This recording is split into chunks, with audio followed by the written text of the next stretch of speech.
નમસ્કાર મિત્રો, સ્વાગત છે ફરી એકવાર આપણી યુટ્યુબ ચેનલ નકુમરીશની અંદર। આજના વિડીયોની અંદર વાત કરીએ સરસ મજાની મિત્રો સરકારી ભરતી આવી ગઈ છે ગુજરાત હાઈકોર્ટની અંદર। વિગતવાર ભરતીની માહિતી મેળવી આ વિડીયો તમારા મિત્રો સુધી શેર કરી ચેનલની અંદર નવા આવેલા હો તો ચેનલને પણ સબસ્ક્રાઇબ કરવાનું ભૂલતા નહીં। આ વિડીયોની અંદર વાત કરીએ જે ભરતી આવી છે ગુજરાત હાઈકોર્ટની અંદર ભરતી આવી છે, જેનો જાહેરાત ક્રમાંક છે RC/B 1303/2023 વર્ગ 4 માટેની ભરતી છે।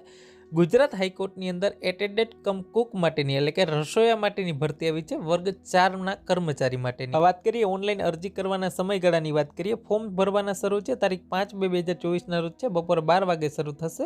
ઓજસ હાઈકોર્ટની જે વેબસાઇટ છે એના ઉપર છેલ્લી તારીખ છે મિત્રો 19/2/2024 રાત્રિના 12 વાગ્યા સુધી તમે ફોર્મ ભરી શકો છો।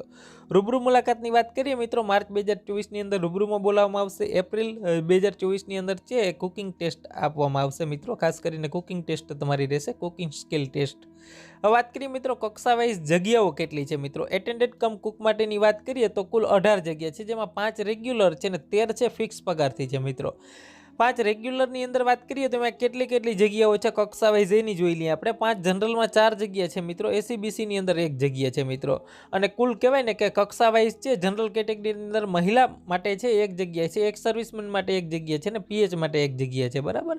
ત્યારબાદ વાત કરીએ મિત્રો જે કહેવાય ને ફિક્સ પગારથી ટોટલી કેટલી જગ્યા છે તો એમાં 13 જગ્યા છે, જનરલમાં 8 જગ્યા છે, એસટીમાં 1 જગ્યા છે, એસીબીસીમાં 3 જગ્યા છે, ઈડબ્લ્યુએસમાં 1 જગ્યા છે, મહિલાઓ માટે જનરલ કેટેગરીમાં 3 છે ને એસીબીસીમાં 1 છે, એક સર્વિસમેન માટે 3 છે ને પીએચ માટે 1 જગ્યા છે મિત્રો।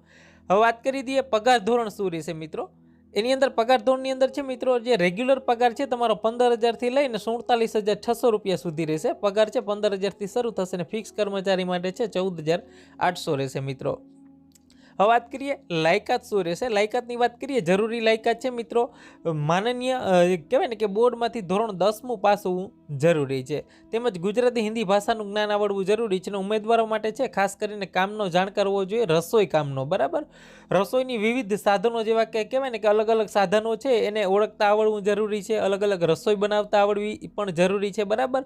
અનુભવની વાત કરીએ સાથે મિત્રો તો ઉમેદવાર પાસે છે કેન્દ્ર સરકાર, રાજ્ય સરકાર કે કોઈ પણ જે કોર્પોરેટ સંસ્થા હોય, બરાબર, તો એની અંદરથી ઓછામાં ઓછો 2 વર્ષનો અનુભવ હોવો જરૂરી છે મિત્રો। પ્રાધાન્ય આ કોને આપવામાં આવશે તો કોઈ સરકારમાંની સંસ્થા હોય એનામાંથી કોઈ આઈટીઆઈ સર્ટિફિકેટ કરેલો હોય, બરાબર, આઈટીઆઈનું સર્ટિફિકેટ હોય, ડિપ્લોમા ડિગ્રી ધરાવતા હોય, બરાબર, તો એવા લોકોને પ્રાધાન્ય પણ આપવામાં આવશે। અને બીજી પણ એની સાથે જે અન્ય છે એક કહેવાય ને કે એટેન્ડન્ટ કમ કુકની જવાબદારીઓ છે, ખાસ કરીને અલગ અલગ જવાબદારીઓ પણ આપેલી છે, એ પણ નિભાવવાની રહેશે। આ પીડીએફ છે અમારી ટેલિગ્રામ ચેનલ છે નકુમરીશ 25, બરાબર, ત્યાંથી તમને મળી જશે।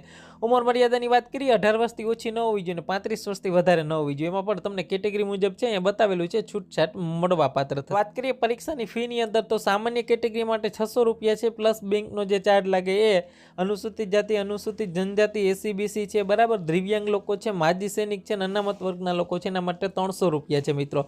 આ ફોર્મ છે તમારે ઓનલાઈન જ ભરવાનું રહેશે, ફોર્મ સાથે જે ફી પણ ઓનલાઈન જ ભરવાની છે, હાઈકોર્ટ ઓજસની જે વેબસાઇટ છે એના ઉપર તમારે ઓનલાઈન ભરવાની રહેશે મિત્રો। વધારે માહિતી માટે ખાસ અમારી ટેલિગ્રામ ચેનલમાં એકવાર પીડીએફ આપેલી છે, પીડીએફ અવશ્ય વાંચી લેવી। સ્પર્ધાત્મક પરીક્ષાનું માળખું છે, રૂબરૂ મુલાકાત છે મિત્રો, અને ત્યારબાદ કુકિંગ સ્કિલ ટેસ્ટ લેવામાં આવશે મિત્રો। તો વિશેષ આ પીડીએફ છે અમારી ટેલિગ્રામ ચેનલમાં મૂકેલી છે, વિશેષ આ વિડીયોને લાઇક કરી તમારા મિત્રો સુધી શેર કરશો।